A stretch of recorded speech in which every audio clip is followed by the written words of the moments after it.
चला मुलांनो, आता एक नवीन गुणाकाराची ट्रिक आपण शिकूया. आणि ही ट्रिक जी आहे ही आडवे गुणाकार जेव्हा दिलेले असतात तेव्हा ती आपल्याला वापरायची आहे.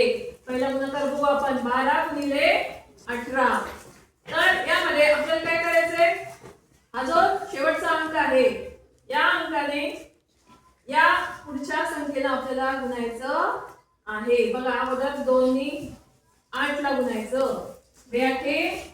16 आणि नंतर या 2 नी दशकाला गुणायचं 1 ला. 2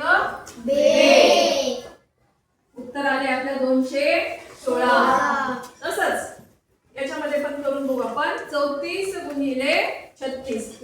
आता या शेवटचा अंक काय आहे ते 4 आहे. मग 4 मी अगोदर एकाला गुणा आणि नंतर 4 मी या दशकाला गुणा. बघा, 4 सक 24 आणि त्यानंतर 4 त्रिक 12. उत्तर आलेलं आहे 1224. अजून काही गणित पाहूया आता. आहे की नाही सोपं?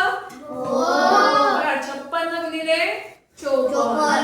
यातला शेवटचा अंक आहे 6. मग याने अगोदर एककाला गुणा आणि नंतर दशकाला गुणा.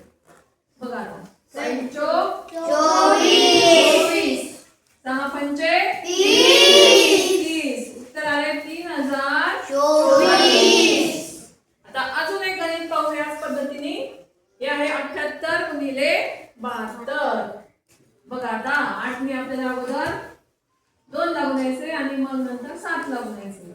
8 दोन्ही 16 आणि 8 ही 7 56. उत्तर आले 5616. बघा, आहे की नाही सोपी ट्रिक एकदम.